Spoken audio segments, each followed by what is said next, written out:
Jen's Movie Rehab.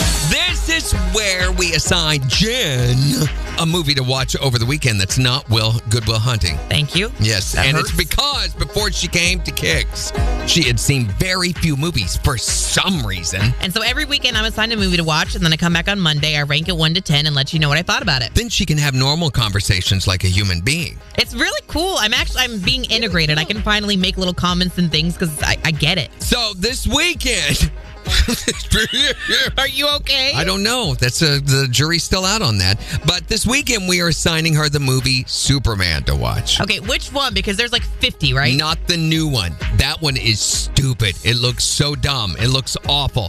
But the original Superman, the good Superman, the Christopher Reeve Superman, the Superman that all other Supermans is judged by. Okay, so when did this one come out, the older one? 1978. Okay. And, of course, it's based on the DC Comics featuring the eponymous character played by Christopher Reeve. It was his launch into stardom. He had been a Broadway actor up to that point, classically trained. It was the first of 4 installments in the series starring Reeve as Superman. They got progressively worse. It was directed by Richard Donner, based on a screenplay by Mario Puzo, very famous. He wrote The Godfather, you know. Oh, yeah. Or it was a big part of that. It featured an ensemble cast, including Marlon Brando. Love him. Gene Hackman. Wow. Jeff East, Margot Kidder played Lois Lane. Glenn Ford, Phyllis Thaxter, Jackie Cooper, Trevor Howard. I mean, the list of stars. Ned Beatty is in this, Jack O'Halloran, Maria Schell, and Sarah Douglas. And it depicts the origin of Superman, including his infancy as Kal-El of Krypton, son of Jor-El, played by Marlon Brando, and his youthful years in the rural town of Smallville. And then disguised as reporter Clark Kent, he adopts a mild-mannered disposition in Metropolis and develops a romance with Lois Lane while battling the villainous Lex Luthor, played by Gene Hackman. And they had the idea, I guess, Aya Salkind, who was one of the producers behind the movie, back in 1973 had the idea of doing this movie.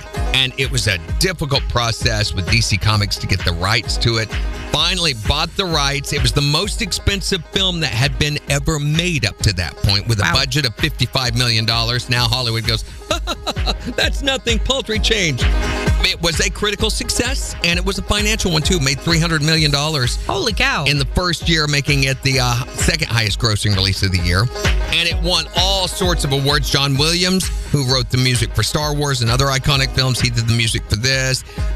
Reeve's performance was lauded, and it won numerous awards and was also selected for preservation by the Library of Congress in 2017 for the National Film Registry. I'm predicting none of these things will be true for the new one that just came out today. So is this a movie I can watch with the kiddos? Yeah, it's rated PG. You can watch it for free, too, on HBO Max or Sling, or pay a super amount for it everywhere else. All right, so I'm going to watch the original, the 1978 version. Okay. Yes, 1978. Now, there was a TV series before that, but we don't want to get into the actor and his whole dark, deep history and, oh my goodness, the sex crimes and the suicides involved. Yeah, it's a dark, dark story. Okay, so I'm going to watch Superman over the weekend, then I'll come back on Monday. I'll rank it 1 to 10 and let you know what I thought about it. Jen's Movie Rehab. This is where we assign Jen a movie to watch over the weekend, because before she came to Kick, she had seen very few movies for some reason. And so anytime someone would make some kind of a movie reference, I would just have no idea what they were talking about. So what was the reason? Why didn't you watch movies? Was it religion?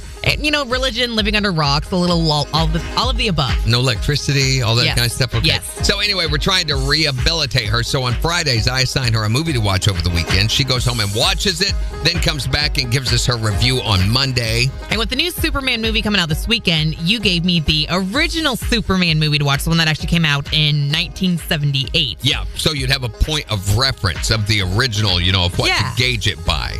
And I was surprised by how much I actually enjoyed this movie. Why? Just because, it's one of the greatest movies of all time. Superman is it's an iconic story. Everybody knows Superman, but some of the older movies I feel like are just kind of hokey when it comes to superheroes. They're just a little cheesy, I'm like, okay, ha ha ha ha, Superman, whatever.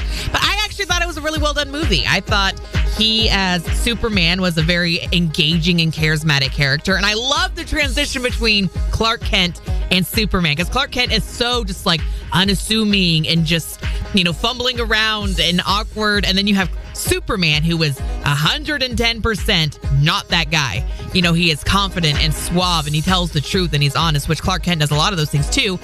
But he's just so hunched over and small with himself. And I thought that was such a cool way that Christopher Reeves portrayed the character and the difference between Superman and Clark Kent. Did you watch the documentary, the Christopher Reeve story, Superman? No, I didn't watch that one. Should have watched that with it, I'm telling you. I was really impressed, though. I thought he was a really great actor. I enjoyed his performance a lot. I finally know where the trope comes from of, you know, flying backwards as fast as you can around the globe to turn back the time back there. Because I was like, there's no way they're going to kill off Lois Lane. Like, what's he going to do? Well, he's going to, you know, fly really fast and turn back time. So I thought that was pretty neat.